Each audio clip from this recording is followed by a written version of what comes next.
Hi friends, எல்லோரும் எப்படி இருக்கீங்க? நல்லா இருக்கீங்களா? Welcome to my channel. இன்றைக்கி நம்ம சேனலில் என்ன பார்க்க போகிறோம் அப்படின்னா, சிம்பிளாக மசால் டீ எப்படி செய்கிறதுன்னு தான் பார்க்க போகிறோம். வீடியோக்குள்ளே போகிறதுக்கு முன்னாடி என் சேனல் உங்களுக்கு பிடிச்சிருந்தா சப்ஸ்கிரைப் பண்ணிக்கோங்க. வாங்க இனி வீடியோக்குள்ளே போகலாம்.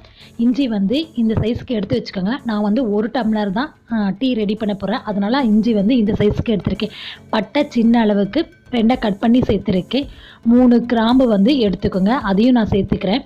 நான் வந்து 1 டம்ளர் தான் டீ ரெடி பண்ணுறேன். நீங்கள் குவான்டிட்டி அதிகமாக்குனீங்க அப்படின்னா இன்னும் கொஞ்சம் நீங்கள் சேர்த்துக்கோங்க. இப்போ இஞ்சியை வந்து தோல் நீக்கினதை வந்து இதில் சேர்த்துக்கலாம். நீங்கள் வந்து மிக்சியில் அரைச்சி சேர்க்காதீங்க, இந்த மாதிரி தட்டி சேர்த்துக்கோங்க. அதுவுமே நல்லா தட்டக்கூடாது, ஒன்றும் பாதியமாக வந்து தட்டி எடுத்துக்கோங்க. எல்லாத்தையும் நீங்கள் பொடி பண்ணி சேர்க்குற பருவாக இந்த மாதிரி நீங்கள் சேர்த்து பாருங்கள், டேஸ்ட்டு சூப்பராக இருக்கும். இந்த மாதிரி ஒன்றும் பாதியமாக தட்டி எடுத்துக்கிட்டேன். இப்போ ஏற்கனவே ஒரு 1/4 டம்ளர் தண்ணியை ஹீட் பண்ணியிருக்கேன். அந்த தண்ணியில் வந்து இதை சேர்த்துட்டு ஒரு சும்மா லைட்டாக ஒரு கொதி விடுங்க போதும். இப்போ காய்ச்சாத பாலை வந்து சேர்த்துக்கலாம். பால் வந்து நல்லா பொங்கி வரட்டும். பொங்கினதுக்கப்புறமா டீத்தூள் சேர்த்துக்கலாம். நான் ஏற்கனவே டீத்தூளில் வந்து ஏலக்காய் மிக்ஸ் பண்ணியிருக்கேன். நீங்கள் ஏலக்காய் மிக்ஸ் பண்ணல அப்படின்னா நீங்கள் பட்டை இஞ்சி எல்லாம் தட்டுறப்பயே ஏலக்காவும் சேர்த்து தட்டிக்கோங்க. இப்போ அடுப்பை வந்து மீடியம் ஃப்ளேம்க்கு வச்சுக்கோங்க. நல்லா கொதிக்க விடணும், அப்போ தான் அந்த மசாலா எல்லாம் அந்த டீயில் இறங்கும்.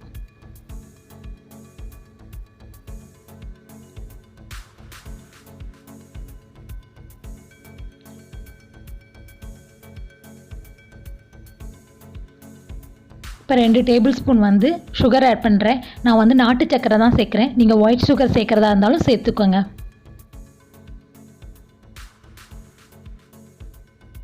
நல்லா அந்த மசாலா இறங்கினதுக்கப்புறமா ஸ்டவ்வை ஆஃப் பண்ணிடலாம்.